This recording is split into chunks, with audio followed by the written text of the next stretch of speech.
Ukraine का दावा है कि उसने एक ही रात में रूस की 29 खतरनाक मिसाइलों और 2 ड्रोन मार गिराए।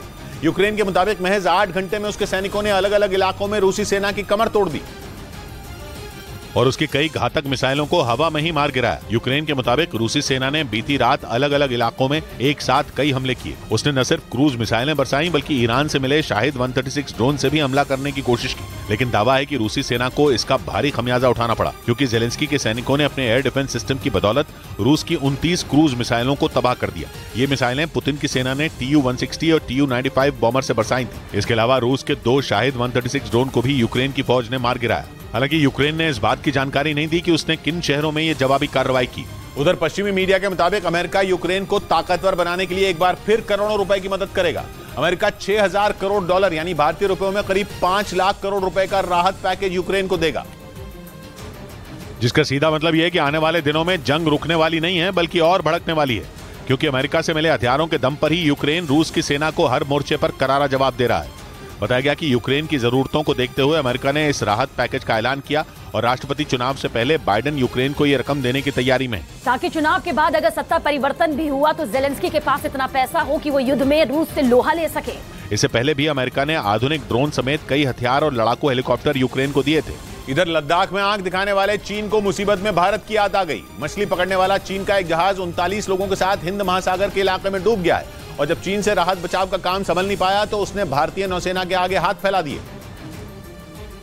और चीन के रवैये के बावजूद भारतीय नौसेना ने इंसानियत दिखाते हुए चीन के लोगों को बचाने का ऑपरेशन शुरू कर दिया। मछली पकड़ने वाला चीन का जहाज हिंद महासागर में जहां डूबा है वहां से भारत 900 नॉटिकल माइल की दूरी पर है और हिंद महासागर में भारतीय नौसेना की बेहद मजबूत पकड़ है। इसलिए चीन ने भारतीय नौसेना से मदद मांगी।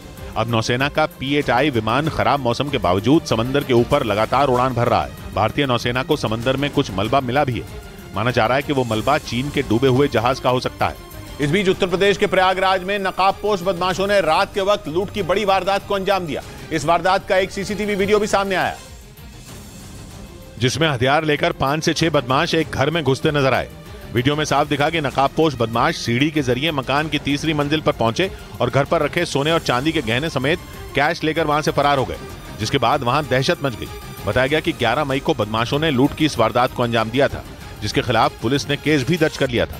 लेकिन आरोप है कि इस मामले में अब तक कोई कार्रवाई नहीं हुई और न ही किसी बदमाश को पकड़ा जा सका। प्रधानमंत्री 3 देशों के दौरे पर जाने वाले हैं। वो 4 दिन में 3 देशों की यात्रा करेंगे और 3 अलग अलग शिखर सम्मेलनों का हिस्सा बनेंगे, जिनमें क्वाड और G7 शिखर सम्मेलन शामिल हैं। अपने 4 दिन के दौरे पर प्रधानमंत्री दुनिया भर के करीब 24 नेताओं से मिलेंगे। इसके अलावा कारोबारियों और कई नामचीन हस्तियों से भी उनकी मुलाकात होगी। इन 4 दिनों में प्रधानमंत्री की ऑस्ट्रेलिया के प्रधानमंत्री से भी मुलाकात होगी और वो सिडनी में करीब 1000 लोगों को संबोधित करेंगे, जिनमें ऑस्ट्रेलिया में रहने वाली भारतीय मूल के लोग भी शामिल होंगे।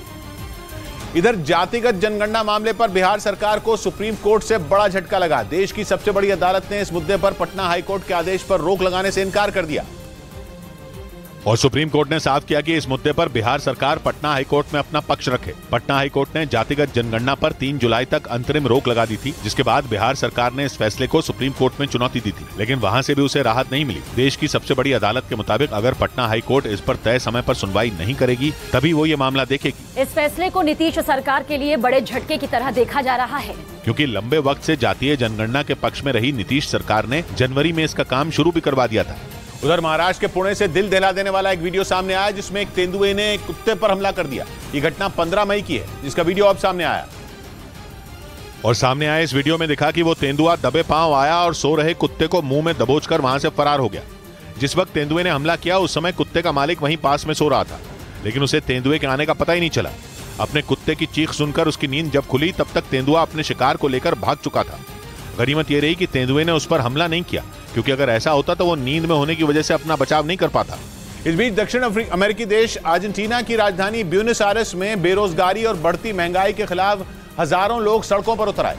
वहां के लोगों का आरोप है कि सरकार बढ़ती बेरोजगारी और महंगाई को रोकने में नाकाम साबित हुई और इसी मुद्दे पर सबसे बड़ा प्रदर्शन ब्यूनस आयर्स में हुआ, जहां लोगों का सैलाब उमड़ पड़ा और प्रदर्शनकारियों ने सड़कों को पूरी तरह से जैम कर दिया। चारों तरफ प्रदर्शनकारियों ने ऐसा कब्जा किया कि वहां से किसी भी गाड़ी का गुजर पाना मुश्किल हो गया, जिसके बाद प्रदर्शन कर रहे लोग राष्ट्रपति कार्यालय के बाहर जमा हो गए। वहां इतने लोग इकट्ठा हो गए कि पैर रखने की भी जगह नहीं बची। इस दौरान लोगों ने कई बैनर और पोस्टरों के जरिए अपना विरोध जताया। क्योंकि अर्जेंटीना में बढ़ती महंगाई की वजह से गरीबी बढ़ती ही जा रही है और इसका आरोप वहां के लोग सरकार पर लगा रहे हैं। उधर अमेरिका के फ्लोरिडा से हैरान करने वाला एक वीडियो सामने आया है। वहां एक कछुए की जान बचाने के लिए कई बार ड्राइवरों ने खुद की जान खतरे में डाल दी और एक ड्राइवर ने तो सड़क के बीचों बीच अपनी कार को मोड़ दिया क्योंकि उसके सामने अचानक एक कछुआ आ गया। वहीं इससे पहले कई गाड़ियों ने जैसे ही सड़क पर कछुए को देखा अपनी रफ्तार धीमी कर ली। इस दौरान वहां कई गाड़ियों की टक्कर होते होते बच गई। हालांकि सभी कार सवार सुरक्षित बच गए और कछुआ सड़क पार करके चला गया। ब्रेकिंग न्यूज आ रही है दिल्ली की तिहाड़ जेल से जुड़ी। तिहाड़ जेल प्रशासन ने दिल्ली सरकार को एक चिट्ठी लिखी है जिसमें खतरनाक कैदियों को दूसरे राज्यों की जेल में शिफ्ट करने की अपील की गई है। इसके लिए जेल प्रशासन ने नियमों में बदलाव करने के लिए भी मांग की है। नियम यह है कि किसी दूसरे राज्य में कैदियों को ट्रांसफर करने के लिए उस राज्य से इजाजत लेनी पड़ती है। कुछ रोज पहले तिहाड़ जेल में गैंगस्टर टिल्लू ताजपुरिया की बेरहमी से हत्या कर दी गई थी। टिल्लू से पहले गैंगस्टर प्रिंस तेवतिया को भी मार दिया गया था। इसी वजह से तिहाड़ जेल प्रशासन ने खतरनाक कैदियों को दूसरी जेलों में शिफ्ट करने के लिए दिल्ली सरकार को चिट्ठी लिखी है। आनंद तिवारी हमारे साथ जुड़ रहे हैं। आनंद, तो इसमें क्या होगा अब? जी देखिए किशोर जी, जो तिहाड़ के डीजी संजय बेनीवाल, उन्होंने लेटर दिल्ली सरकार को लिखा है। दिल्ली सरकार इस पर फैसला लेगी कि क्या जो खुकार गैंगस्टर करीब 2000 से ज्यादा तिहाड़ जेल बंद है, क्या उन्हें साउथ इंडिया की जेलों में शिफ्ट किया जाएगा। अगर ऐसा होता है तो ये भारत की एजेंसियों के लिए बड़ी कामयाबी होगी ताकि जो गैंगस्टरों का नेटवर्क है उसको तोड़ा जाए। और इस पे आखिरी फैसला तिहाड़ प्रशासन ने जो लेटर लिखा है दिल्ली सरकार को लेना है। शुक्रिया आनंद आपका।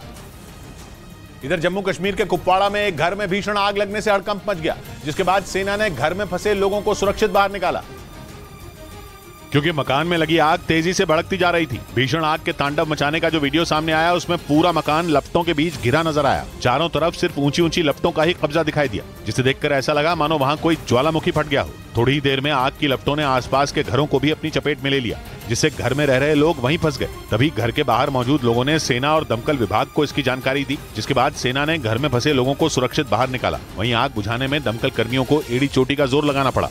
इस बीच बिहार के छपरा के एक सरकारी स्कूल में मिड डे मील खाने के बाद 35 बच्चों की तबीयत बिगड़ गई। दावा किया गया कि वहां बच्चों को जो खाना परोसा गया उसमें एक छिपकली गिर गई थी, जिसे खाते ही बच्चों की तबीयत बिगड़ गई और फिर उन्हें आनन फानन में छपरा के सदर अस्पताल में भर्ती कराया गया।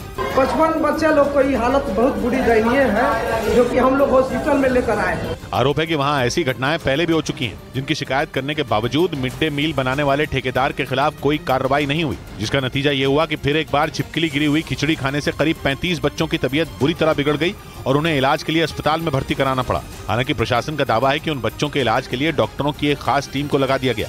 उधर अमेरिका के एक सांसद ने इस बात का संकेत दिया कि बाइडेन सरकार जल्द ही ईरान के खिलाफ बड़ा ऑपरेशन शुरू कर सकती है। इजरायल की तरह अमेरिका भी पिछले कई महीनों से ईरान पर भड़का हुआ है और इसकी सबसे बड़ी वजह है ईरान का परमाणु कार्यक्रम। आरोप है कि दुनिया से छिपाकर ईरान तेजी से एटम बम बना रहा है, जिसे रोकने के लिए अमेरिका और इजरायल पिछले कई महीनों से पूरा जोर लगा रहे हैं। इजरायल तो इस मुद्दे पर ईरान पर कई बार हमला करने की धमकी भी दे चुका है। इस बीच अमेरिकी सांसद जॉश हॉले ने इस बात के संकेत दिए कि बाइडेन सरकार जल्द ही ईरान के खिलाफ बड़ा ऑपरेशन छेड़ सकती है। इस ऑपरेशन का मकसद ईरान के परमाणु कार्यक्रम को हर हाल में रोकना है। रिपब्लिकन पार्टी के नेता जॉश हॉले के मुताबिक उन्हें बाइडेन सरकार के खुफिया सूत्रों के हवाले से ये जानकारी मिली, जिसका मतलब है कि जल्द ही अमेरिका और ईरान के बीच जंग की नौबत आ सकती है। इधर पाकिस्तान में पूर्व प्रधानमंत्री इमरान खान पर शिकंजा कसने के लिए पुलिस ने बड़ी तैयारी शुरू कर दी। सोशल मीडिया पर इस बात की अटकलें तेज हो गई कि पुलिस कभी भी बड़ा ऑपरेशन कर सकती है, क्योंकि लाहौर के जमा पार्क पहुंचने वाले रास्तों को बंद कर दिया गया, जिसके लिए सैकड़ों की संख्या में ट्रकों और कंटेनरों को जमा पार्क जाने वाली सड़क पर रोक दिया गया। जमा पार्क में ही पूर्व प्रधानमंत्री इमरान खान का घर है।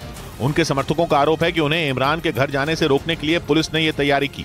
लेकिन पुलिस का आरोप है कि इमरान खान ने अपने घर में 30 से 40 आतंकियों को छुपा कर रखा है, जिन्हें सौंपने के लिए पुलिस ने इमरान को 24 घंटे का अल्टीमेटम भी दिया। इसी बीच पाकिस्तान में सोशल मीडिया पर इमरान के एनकाउंटर तक की आशंकाएं जताई जाने लगी। खुद इमरान भी कह चुके हैं सरकार उनका एनकाउंटर करा सकती है।